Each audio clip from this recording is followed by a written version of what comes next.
Ku munsi wakurikiyeho bwarakeye nk'uko bisanzwe, shoferi na Keza bajya mu kazi kabo ndetse na James nawe yari yakaramukiye nk'ibisanzwe. Akazuba kari kabyutse karasa, mu muhanda abantu bari uruvunganzoka. Mbese urebye umunsi wari nk'iyindi yose, ariko James na Keza ntibigeze basobanukirwa n'ibyendaga kubabaho. Ntibyatinze shoferi yakije imodoka maze we na Keza berekeza kuri sitasiyo kunywesha amavuta. Nk'ibisanzwe bakihagera bakiriwe na James, maze Keza asohoka mu modoka ajya gusuhuza umukunzi we nk'uko bari bamaze kubimenyera. Murabyumva rero, agahu kari kamaze guhura n'umunyutsi. Shoferi umunetsi wabo yahise afata telefone maze atangira gukamera ndetse anabafata amafoto menshi. Bashoze gusuhuzanya, nta n'umwe muri bo wigeze amenya icyabaye. Keza yasubiye mu modoka maze we na shoferi bajya mu kazi kabo.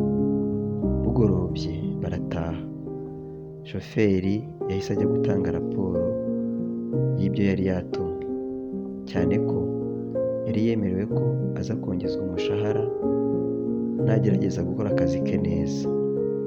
Ageze kuri bosi we yaramushuhuje n'akanyamuneza kenshi birumvikana. Aramubwira ati, "Mwiriwe bosi." Bosi ati, "Wiriwe nawe shofe, akazi kagenze neza se?" Shoferi ati, "Kagenze neza cyane pe, ahubwo nari mbafitiye amakuru ashyushye. Akira telefone nawe wirebere." Bosi ati, "Zana hano turebe ko atari bya bindi byawe." Akimara kubona videwo ndetse n'amafoto menshi bari babafotoye, yarimyoje maze aravuga ngo, "James nanone koko?" Yashimiye shoferi maze aramubwira ati, "Uramuke, reka tubonane ejo." Ako kanya yahise ahamagara nyiri sitasiyo aho James yakoraga, cyane ko yari inshuti ye, maze amubwira ko amukeneye ko bahura ndetse ko amukeneye byihutirwa, ko afite ikibazo ashaka ko amufasha.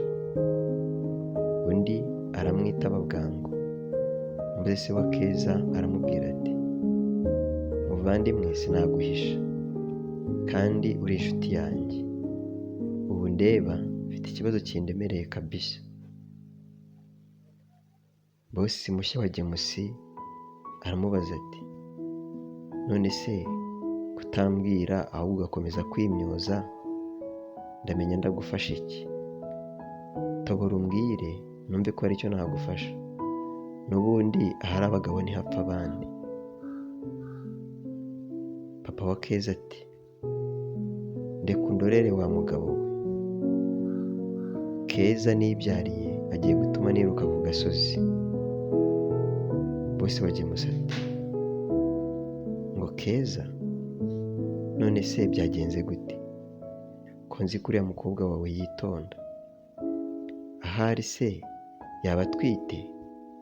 Ko ari byo bihangayikisha ababyeyi benshi." Papa wa Keza ati, "Ahari iyaba ari byo ubanze ntabampangayitse gutya. None se nawe koko ubu ntapfusha mpagaritse Keza wanjye? Ubu ngo ni za masheri we na James, umukozi wo mu rugo, ndetse byongeyeho nirukanye. Uretse ko nabonye asigaye akora iwawe, ariko ubundi ninde wamuhaye akazi?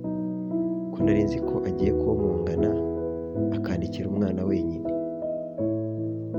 Bosi wa James ati, "Ntabwo byumvikana. Uyu muhungu wanjye mushya se niwe ugiye kukubera umukwe? Ubundi se uragira ngo umufashe iki kutambwira?" Papa wa Keza yitonze aramubwira ati, "Ndagira ngo dupangire James agatego, namara kukagwamo ubundi dufungishe imbwa ijye kuborera gereza, nanavayo azasanga Keza twaramushyingiye, ubundi ibyabo birangirira aho ngaho.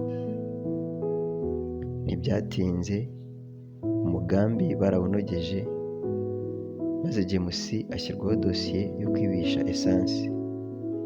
Mbese bavuga ko ari umufatanyabikorwa n'abantu bari bahimbye ko baza kwiba esansi, maze arafatwa arafungwa.